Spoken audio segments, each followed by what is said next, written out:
आइए इस कवि सम्मेलन को विधिवत रूप से शुरू करता हूं। मंच पर जो कवि आपको दिख रहे हैं, जिनका स्वागत सम्मान हुआ, कमल आग्नेय जी मुख्यतः लखनऊ से हैं, आजकल नोएडा में ही रहना होता है, लेकिन बहुत अद्भुत कवि हैं। वीर रस के एक ऐसे कवि जिनको आपको सुनकर लगेगा कि आज की युवा पीढ़ी जिसके ऊपर में यह तमाम तरह के प्रश्न उठते हैं कि वह कहीं चलचित्रों में खो गई है, वह कहीं फिल्मी गानों में जाकर के उसके संस्कार कहीं डूब गए हैं। ऐसे में कमल आग्नेय की आग उगलती हुई कलम न केवल युवा पीढ़ी को रास्ता दिखाने का काम करती है, बल्कि अपने बुजुर्गों को भी यह संदेश देती है कि वह निश्चिंत रहे, युवा पीढ़ी अपने आप को संभाले हुए है। मैं कमल आग्नेय जी से निवेदन करूंगा कि वो आए और अगले 2-2.5 घंटे अकेले वो काव्य पाठ करें। और क्या भूमिका में जो आप लोगों का हृदयघात होते होते बचा है, उसके लिए मैं शंभू भैया की तरफ से क्षमा प्रार्थी हूँ। इनमें से अगर कोई 3-4 समझदार लोग तालियां बजा देंगे तो मैं कविता पढ़ लूँगा। अभी भी 3-4 लोग रह ही गए। देखिए भैया रणवीर जी आ गए यहाँ पर। वीरस का कवि जब खड़ा होगा तो रणवीर आएगा, और देखिए वो उनकी उपस्थिति हमारे लिए बहुत महत्वपूर्ण है। हमारे अनन्य बड़े भाइयों में से हैं विजय भैया, और आज विजय भैया जो है थोड़ा मानसिक रूप से भी कलाकार हैं। उन्होंने बैनर आप देखिए, उन्होंने लिखा कि मातृभाषा मातृभाषा नहीं है। स्थितियाँ ये है कि हम लोग जो वर्तनी में दोष करते हैं, उन्होंने उसको इंगित करते हुए वहाँ पे बहुत अच्छा काम किया था। आज इस अच्छे दिन पर मेरे ऊपर ये अतिरिक्त दबाव भी है कि मैं और भी कुछ अच्छा सुनाऊं। विजय भैया का अतिरिक्त स्नेह रहता है, और विजय भैया चूंकि मुझे लगातार सुनते रहते हैं तो उनसे ये वो मुझसे अपेक्षा करते हैं कि मैं उनको जहाँ मिलूँ मैं नया सुनाऊं और वो कुछ भी नया ना सुनाए। आइए, पहली 4 पंक्तियाँ बसंत का समय है, और चूंकि मैं हिंदी कवि सम्मेलनों के मंच पर युवा पीढ़ी का प्रतिनिधि हूँ और मेरे ऊपर यह दायित्व तो बहुत बड़ा है कि हिंदी कवि सम्मेलनों पर जो कविता स्थापित हो रही है उसमें मेरा योगदान कितना है। क्योंकि आप लगातार वीडियोस के माध्यम से सोशल मीडिया पर जो वीडियोस देखते होंगे जिनमें करोड़ों करोड़ों व्यूज जाते हैं, उनका कंटेंट अलग होता है, लेकिन जब आज यहाँ पर कुछ विद्वानों के बीच में बैठा हूँ तो यहाँ से थोड़ी सी यात्रा अलग हो जाएगी। पहली 4 पंक्तियाँ, ये जो बसंत का समय है, मैं यहाँ से पढ़ने की कोशिश करता हूँ कि क्षिति जल पावक गगन व समीर लेके, क्षिति जल पावक गगन व समीर लेके, ब्रह्म ने बनाई देह आदि अंत पंचमी, लेखनी का वेग यदि होगा तेग सा ज्वलंत, होगी ये सफल तभी एक दंत पंचमी, क्लेश इस देश में रहे न शेष शत्रुओं का, करने को अंत शक्ति दे अनंत पंचमी, और कंत के नियंत्रण से तन हो महंत संत, मन को वसंत कर दे वसंत पंचमी, मन को वसंत कर दे वसंत पंचमी। और जो भैया ने इंगित किया था थोड़ी सी भूमिका में, उसकी 4 पंक्तियां केवल आपको दिखाना चाहता हूं कि ये जो चल रहा है वर्तमान में, बिना भूमिका के पढ़ना चाहता हूं, और हो सकता है चौथी पंक्ति पर पूरे सदन का साथ मिलेगा। घोड़े बिगड़ गए तो नाल खींच लीजिए, घोड़े बिगड़ गए तो नाल खींच लीजिए, हाथों से शिकारी के जाल खींच लीजिए। और चौथी पंक्ति पर पूरा सदन साथ होना कि घोड़े बिगड़ गए तो नाल खींच लीजिए, हाथों से शिकारी के जाल खींच लीजिए, और खींचा है जिसने लाल किले से भी तिरंगा, दिल्ली वालों उनकी खाल खींच लीजिए। बहुत आभार। और जिन लोगों ने इस तिरंगे की रक्षा की है, 2-3 छंद उनके लिए, फिर एक विषय सूची में 2-3 छंद उन बलिदानियों को प्रणाम करते हुए राम तक की यात्रा करनी है, और उसके बाद एक विशेष पात्र पर छोटी सी कविता आपको सुनाऊंगा। एक शहीद, इस बार हम लोगों ने पुलवामा के हमले में जब देखे तो हमने शहीदों का अंतिम संस्कार नहीं किया। हमने उन्हें कॉफिन में बंद करके बस 2.5 किलो मांस के टुकड़े, 3 किलो मांस के टुकड़े उन्हें घी लगा करके जला दिया। ऐसा एक शव अपने घर के आंगन में है। माँ रोने के लिए परेशान है, लेकिन रोए कैसे? ये 4 पंक्तियां सुनिएगा। अगर लगे कि वीर रस की कविता में करुणा भी हो सकती है तो आपका आशीर्वाद मिलेगा। कि इतने अधीर मन को मिलेगा कैसे धीर, इतने अधीर मन को मिलेगा कैसे धीर। और देखिए आज मंच पर संयोग है भैया, आदरणीय पद्मिनी शर्मा जी हैं, जिनकी माताजी देश की बहुत प्रसिद्ध कवित्री, अंतर्राष्ट्रीय कवित्री हैं। और मैं जब ये पंक्तियां एक चैनल पर पढ़ रहा था, आदरणीय श्रद्धा शर्मा जी आप लोग जानते ही होंगे, जब ये कविता मैं एबीपी न्यूज के माध्यम से जब पढ़ रहा था तो उनकी आंखों में आंसू आ गए। और मुझे लगा कि जब ऐसे किसी महिषी के आंखों में जब आंसू देखता हूं तो लगता है कि कविता की यात्रा सफल हुई है। 4 पंक्तियां सुनिएगा कि इतने अधीर मन को मिलेगा कैसे धीर, इतने अधीर मन को मिलेगा कैसे धीर, ध्वज अतिरिक्त कोई चीर भी नहीं मिला, वार गया वीरता वरीयता से वसुधा पे व्रतधारी सिंघनी को वीर भी नहीं मिला। वार गया वीरता वरीयता से वसुधा पे व्रतधारी सिंघनी को वीर भी नहीं मिला, अंतिम दरस को तरस गए दोनों वृद्ध, नयनों में बहने को नीर भी नहीं मिला। ओ हाय वो माँ रोए भी तो किससे लिपट कर, जिस माँ को बेटे का शरीर भी नहीं मिला। बहुत आभार आपका। एक पत्नी गर्भवती है, उसे पता नहीं है कि उसके पति शहीद हो चुके हैं, बिहार में एडमिट है, उसके ससुर ने भी नहीं बताया है। मैं सोचता हूँ एक ऐसा बच्चा जो धरती पर आने वाला है, उसे ये पता नहीं है कि उसके पिता जीवित है या नहीं है। गर्भवती को पति की मौत का पता ही नहीं, गर्भवती को पति की मौत का पता ही नहीं, पिता द्वारा पुत्र शोक मार लिया जाएगा। विधवा को सधवा बनाए रखना कठिन, किंतु नियति को भी स्वीकार लिया जाएगा। माँ और बच्चे पे क्या बीतेगी ये सोचिएगा। झूठ जब सच से उधार लिया जाएगा, झूठ जब सच से उधार लिया जाएगा, और आंचल में दूध उतरेगा जब उसी दिन माता का श्रृंगार भी उतार लिया जाएगा। बहुत आभार। आप लोगों ने जिस तरीके से कविता सुनी है, मुझे पता चल गया कि आप लोग और क्या कैसे सुनेंगे। एक देखिए छंद मुझे अचानक याद आ गया कि उधमपुर हमले से रॉकी नाम का एक शहीद होकर के जब अपने घर आया तो उसके पिता ने एक ऐसा काम किया जो हिंदुस्तान के अलावा किसी दूसरे देश का पिता नहीं कर सकता। वो काम क्या है, चौथी पंक्ति में आपको पता चलेगा और आपके हाथ खुलेंगे कि शक्ति और साहस में आधे ही भले हैं किंतु, शक्ति और साहस में आधे ही भले हैं किंतु उत्साह में सदैव हम दूने पड़ेंगे। होकर शहीद अग्नि की परीक्षा देगा वीर, दिखाई तब राजनीति के नमूने पड़ेंगे। 3 रंग का कफन आंसुओं से भीगे जब, घर द्वार आंगन हजार सोने पड़ेंगे। और पिता को पता नहीं था पैर छू के जाने वाला, लौटेगा तो उसके ही पैर छूने पड़ेंगे, लौटेगा तो उसके ही पैर छूने पड़ेंगे। एक शव अपने घर के आंगन में पड़ा है, माँ ने कहा बेटा युद्ध में तो दोनों तरफ के सैनिक शहीद होते हैं, तुमने ऐसा क्या किया कि मैं तुम पे गर्व करूं।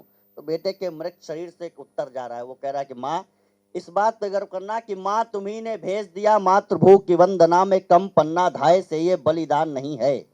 और निष्प्राण नयन निज लाडले के देखकर सिंघनी के रोने का कोई विधान नहीं है। ये तिरंगा सीमा पार फहरे न तब तक, पीछे आना सैनिक की पहचान नहीं है। और यूं तो मेरी देह पर घाव हैं हजार किंतु, यूं तो मेरी देह पर घाव हैं हजार किंतु, पीठ पर मेरी एक भी निशान नहीं है, पीठ पर मेरी एक भी निशान नहीं है। ये युवा पीढ़ी जिस पर बहुत आरोप लगते हैं, जब नीलेश ढाकर देवास में मध्य प्रदेश में शहीद होकर के आया, लोग जानते होंगे, सोशल मीडिया के माध्यम से आप तक खबरें पहुंचती होंगी। उनकी मंगेतर ज्योति ने 4-5 दिन बाद आत्महत्या कर ली। अब आज की जो युवा पीढ़ी है उसके लिए कौन क्या कर रहा है ये मुझे नहीं पता, लेकिन 5 दिन बाद जब उसकी मंगेतर आत्महत्या करके उसके पास पहुंची होगी, नीलेश ढाकर ने कहा होगा कि मैं तो यहाँ देश के लिए बलिदान होकर के आ गया, तुम यहाँ पर क्या करने आई हो। तो उसने क्या उत्तर दिया होगा, उसका उत्तर इन 4 पंक्तियों के माध्यम से पढ़ने की कोशिश करता हूं कि स्वयं की समिधा से आत्मा के यज्ञ हेतु।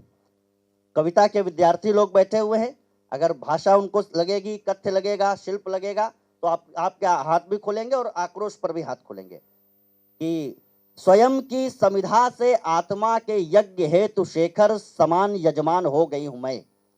स्वयं की समिधा से आत्मा के यज्ञ हेतु शेखर समान यजमान हो गई हूं मैं। शौर्य ने लिखा है स्वर्ण अक्षरों से शैल पर, स्वाभिमान वाला संविधान हो गई हूं मैं। वीर गति पति को मिली तो साधना की व्रति, सती पद्मावती समान हो गई हूं मैं। और आप मेरे देश पर बलिदान हो गए तो आज आप पर बलिदान हो गई। बहुत आभार आपका।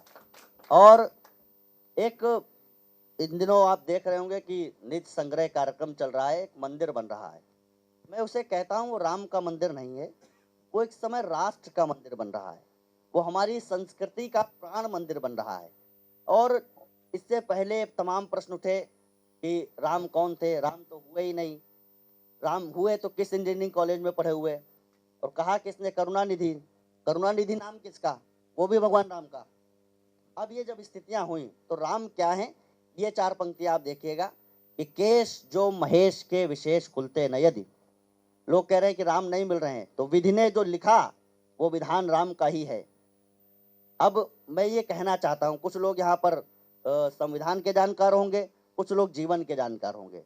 तो जो संविधान के जानकार होंगे उनको ये पता होगा कि संविधान की मूल प्रति में श्री राम जी का चित्र है, और जो लोग जीवन के जानकार हैं, जिन्होंने जीवन को देखा है, अपने आसपास की प्रकृति को देखा है, उनके लिए एक पंक्ति पढ़ देना चाहता हूँ। अगर लगे कि राम के दर्शन इन 2 पंक्तियों में हो गए होंगे तो फिर से हाथ खुलेंगे। मैंने कहा कि और ये सुनने के बाद आप कह सकते हैं कि कमल राम के दर्शन मैंने कई बार किए हैं, तुमने आज इस तरीके से कहा है कि विधि ने जो लिखा वो विधान राम का ही है, विधि ने जो लिखा वो विधान राम का ही है, गिलहरी की पीठ पे निशान राम का ही है, गिलहरी की पीठ पे निशान राम का। केस जो महेश के विशेष खुलते न यदि, भगीरथी भाग्य वेग शेष नहीं होता जी, जानवी का जल जंगलों को जन्म देता ना तो संगठित वसुधा का भेष नहीं होता जी, होता ना विराट शैल राट का ललाट फिर, धरती ना होती तो नगेश नहीं होता जी, और भारत की आत्मा के प्राण तत्व श्री राम, राम जी ना होते तो ये देश नहीं होता जी। और ऐसा अगर कह रहा हूं तो क्यों कह रहा हूं, एक सेकंड के लिए आंख बंद कीजिएगा और एक बार फिर से राम के दर्शन आपको होंगे, उनका चित्र एक अपने मन में लगाइएगा। और राम हमारे भारत के काम कैसे आए, जब उत्तर प्रदेश में रहता है तो कोई राम प्रसाद हो जाता है, दक्षिण भारत में पहुंचता पहुंचता रामास्वामी हो जाता है। देश में लगभग 12-13 करोड़ नाम है जिनके आगे राम लगा हुआ है, जिनके पीछे राम लगा हुआ है। उस देश से राम को हटा पाना किसी के बस की बात नहीं है, इसलिए पढ़ने की कोशिश करता हूँ। एक जब आप आंख बंद करेंगे तो देखेंगे राम का चरित्र, कुछ लोगों के मस्तिष्क में राम कैसे होंगे, कुछ लोगों के दिमाग में अरुण गोविल जैसे भी होंगे, कुछ लोगों ने जैसे जैसे देखा, जैसी जैसी आपने कल्पना की होगी।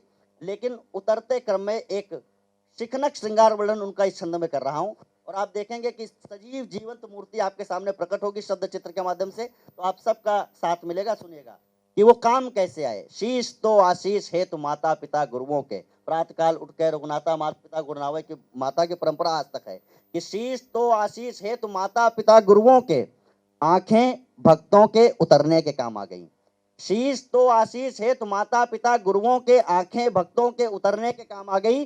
बेर चखने को मुख, गर्जने को कंठ, वक्ष की शिराएं शौर भरने के काम आ गई। खींच के तारंग बाण छोड़ती हुई भुजाएं रावण के प्राण हरने में काम आ गई। और चरण अहिल्या मां को तारने में आए काम, पादुकाएं राज करने में काम आ गई। चरण अहिल्या मां को तारने में आए काम, पादुकाएं राज करने में काम आ गई। ये 200 साल पुराना लोकतंत्र, जो सबसे बड़ा लोकतंत्र अपने आप को ओल्डेस्ट डेमोक्रेसी कहता है अमेरिका, वहां चुनाव का फैसला हो गया। 1.5 महीने तक आपस में कुर्सियों के लिए लड़ते रहे। तो मैंने कहा जो लोग भारत को असभ्य कहते थे वे इस बात को नोट करें कि असभ्य कौन है। तुम्हारे यहाँ 1.5 महीने तक ये झगड़ा चलता रहा। तुम कुर्सी के लिए, वहां पर अमेरिका में कुर्सी के लिए चप्पल चल रहे थे अभी तक, और हमने आज से हजारों साल पहले राम जी के चप्पलों से 14 वर्ष तक अयोध्या की कुर्सी चला करके दिखाया कि लोकतंत्र किसे कहते हैं। और ऐसा हुआ क्यों कि अतीत में व्यतीत राम काल के पुनीत पृष्ठ वाचना सदा हमारी गुरता की गीत है। तालियां बजवाने वाली बहुत कविता है, लेकिन अगर लगे इस मंच पर समृद्ध लोग हैं, विजय भैया का कार्यक्रम है, तो मुझे क्या सुनाना चाहिए कि अतीत में व्यतीत राम काल के पुनीत पृष्ठ वाचना सदा हमारी गुरता की गीत है। अतीत में व्यतीत राम काल के पुनीत पृष्ठ वाचना सदा हमारी गुरता की गीत है। लखन ने त्यागे बेर, उनमें भी राम जी को कौशला से ज्यादा होती प्रीत की प्रतीति है। कहीं कहीं भाई है तो राज त्यागने की, और कहीं राज है तो भाई त्यागने की रीति है। और दोनों घटनाओं बीच अंतर यही है बस, वहां राजनीति, यहाँ राम जी की नीति है। तो जहां राम जी की नीति है वहां सिंहासन कैसे चलेगा। और लोग कह रहे थे राम और क्या है। देखिए, कहते हैं कि राम अगर एक बार नाम ले तो संबोधन होता है, 2 बार नाम ले तो अभिवादन हो जाता है, तीसरी बार नाम ले तो घृणा का संबोधन, घृणा के लिए भी हो जाता है कि राम राम राम ये क्या हो गया। चौथी बार करते तो राम राम करते करते मंत्र बन जाता है। एक छंद लिखा, उसकी शायद पहली पंक्ति अर्धाली जिसको बोलते हैं, आधे आधे छंद मेरा मंत्र हो गया। सुनिएगा कि राम क्या है। राम राम राम राम राम राम राम राम, शब्द के समूह नहीं मांगलिक गान है। राम राम राम राम राम राम राम राम, शब्द के समूह नहीं मांगलिक गान है। भारतीयता की दिव्य देह पर राम जी के आचरण अर्चना के शुभ्र परिधान है। और राम जी हैं ऐसे उपमेय कभी खोजने से, मिलते ना उनके समीप उपमान है, मिलते ना उनके समीप उपमान है, मिलते ना उनके समीप उपमान है। और राम का विकल्प एकमात्र है स्वयं राम, राम तो हमारे बस राम के समान है। बहुत आभार आपका। और अगर इस वातावरण में अच्छी कविता सुनी जा रही है तो मेरा सौभाग्य है कि मैं अच्छी जगह पर आया हूँ। और अंत में मुझे लगता है कि इस राम चर्चा के बाद में 6-7 छंद में आपको एक मेरा प्रबंध काव्य चल रहा है, उसके जिसके लिए विजय भैया ने कहा भी था, वो मैं आपको सुना देना चाहता हूँ। उसमें विषय इतना है, आज इसे पढ़ना आवश्यक इसलिए भी लग रहा है क्योंकि देश की युवा पीढ़ी के लोग बैठे हुए हैं। युवा जो इस समय जिसको देश की सबसे ज़्यादा आवश्यकता है, कुछ बातों में निराश हो जाता है कि हमने इतना काम किया, हमें प्रतिफल नहीं मिला। एक ऐसा पात्र ढूंढ करके लाया हूं जिसने अपना सर्वस्व त्याग दिया और उसके बाद भी उसे किसी बात का कोई अफसोस नहीं है। ऐसा एक युवाओं के प्रेरक पात्र हमारे महाभारत काल में श्री कृष्ण के भांजे अभिमन्यु हुए, उन पर प्रबंध काव्य एक चल रहा है, उसके कुछ छंद मैं आपको सुना देना चाहता हूँ। वो देखिए 16-17 साल का एक बालक है और चक्रव्यूह भेदना किसी को नहीं आता। अर्जुन को भेज दिया गया षड्यंत्र से दूसरी जगह पर। अब सामने युधिष्ठिर के सामने नकुल और सहदेव अपना प्रश्न लेकर के आ गए हैं कि द्रोणाचार्य ने चक्रव्यूह की रचना की है, कौन इसे तोड़ सकता है। पूरा जो उनका दल था, युधिष्ठिर का दल था, पांडव के लोग सारे परेशान है।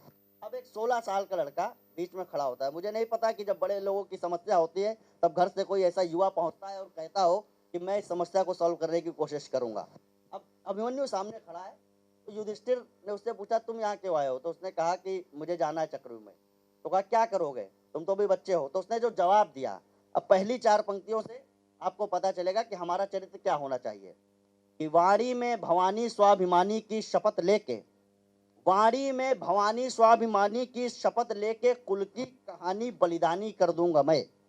वाणी में भवानी स्वाभिमानी की शपथ लेके कुल की कहानी बलिदानी कर दूंगा मैं। सींच दूंगा अरियों के रक्त से मैं रणभूमि, फिर धानी धानी राजधानी कर दूंगा मैं। कि वाणी में भवानी स्वाभिमानी की शपथ लेके कुल की कहानी बलिदानी कर दूंगा मैं।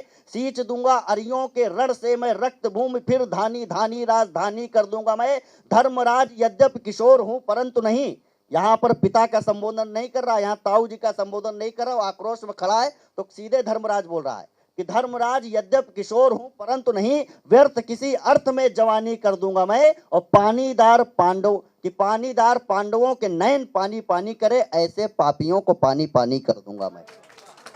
कि पानीदार पांडवों के नयन पानी पानी करे, ऐसे पापियों को पानी पानी कर दूंगा मैं।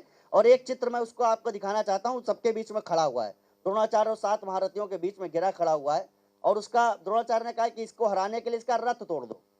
मतलब आप इसको अगर आज की दृष्टि में देखें तो सामने वाला कह रहा है इसके जितने भी संसाधन है, इसके पास जो भी है वो सब इसका खत्म करो, इसकी कार छीन लो, इसका घर बैंक बैलेंस छीन लो, उसके बाद ही देखते हैं क्या करता है। अब उस समय उन्होंने कहा इसका रथ तोड़ डालो।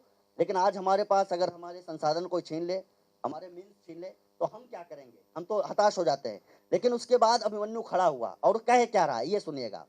कि दंड की प्रचंड तलवार से हुआ प्रहार, खंड खंड हो चुका घमंड कैसे जोड़ोगे। रथ टूट चुका है और 7 लोगों के बीच में खड़ा है और कह रहा है कि दंड की प्रचंड तलवार से हुआ प्रहार, खंड खंड हो चुका घमंड कैसे जोड़ोगे।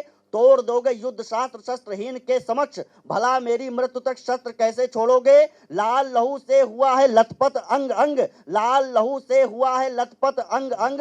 राजपथ लोभी मेरा पथ कैसे मोड़ोगे, राजपथ लोभी मेरा पथ कैसे तोड़ोगे। और घेर कर शेर को खड़े हुए श्रृगालो कहो, घेर कर शेर को खड़े हुए सियारो कहो, रथ तोड़ डाला है शपथ कैसे तोड़ोगे। रथ तोड़ डाला है। हमारे जिस दिन संकल्प से हमारा संकल्प हमारे संसाधनों से बड़ा हो जाएगा, ये युवा पीढ़ी देश के लिए वो कर सकता है जो उसने सोच रखा होगा।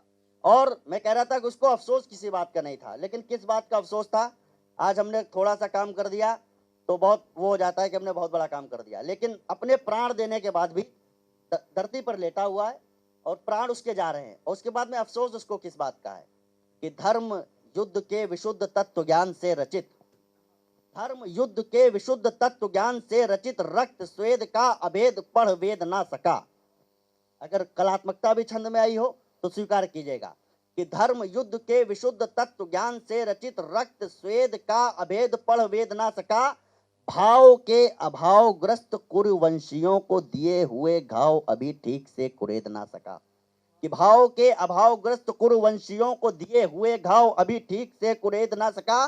प्रतिशोध पिताजी के प्रतियोगी का भी शेष, कर्ण की बात कर रहा है कि प्रतिशोध पिताजी के प्रतियोगी का भी शेष। पार्थ पुत्र कर्ण का कवच छेद ना सका। पार्थ पुत्र कर्ण का कवच छेद ना सका। और पार्थ पुत्र कर्ण का कवच छेद ना सका।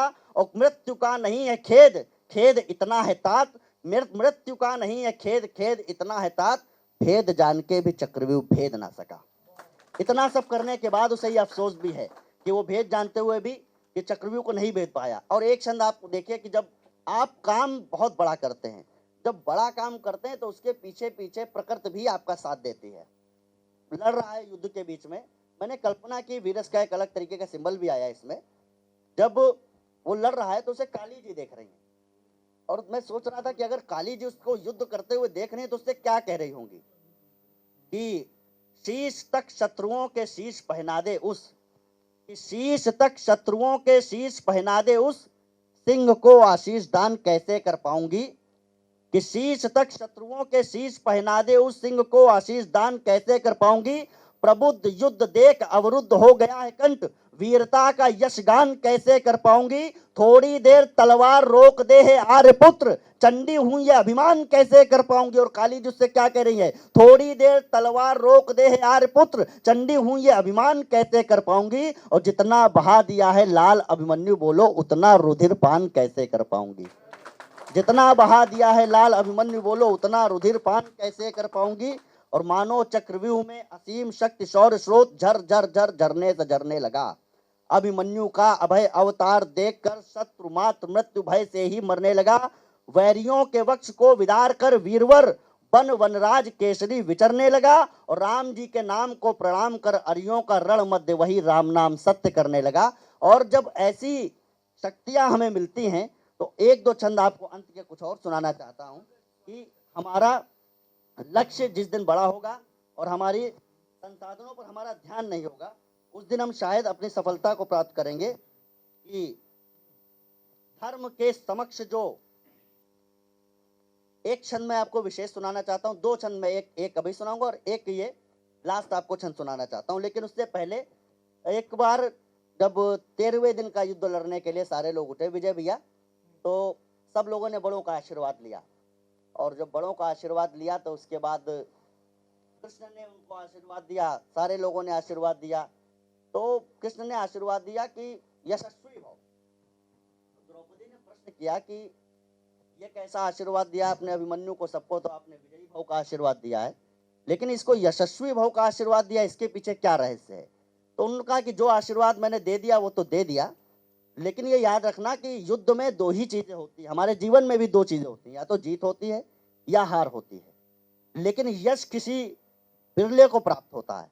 अब उस यश का मैंने प्रयोग कैसे किया है, अंत का समय है, अभिमन्यु प्राण उत्तर कर रहा है, और उस समय एक क्षण मैं आपको सुनाना चाहता हूं कि शौर्य की शलाका और ओज की पताका पर, कि शौर्य की शलाका और ओज की पताका पर नाम वह अपना अमर करके चला गया। उतरा जो तीर चीर के भुजा तो वीर वह उत्तरा के उर में उतर के चला गया। उसकी पत्नी उसका राह देख रही थी, कह रही थी मत जाओ। अब सुजा तो वीर वह उत्तरा के उर में उतर के चला गया। जय पराजय के तो भय का विषय त्याग, जय पराजय के तो भय का विषय त्याग। अनेक मार एक बार मर के चला गया, अनेक मार एक बार पर के चला गया। और अभिमन्यु उत्तरा के भाल बीच लाल लाल, अभिमन्यु उत्तरा के भाल बीच लाल लाल। यश कीर्ति का सिंदूर भर के चला गया, यश कीर्ति का सिंदूर भर के चला गया। बहुत बहुत आभार।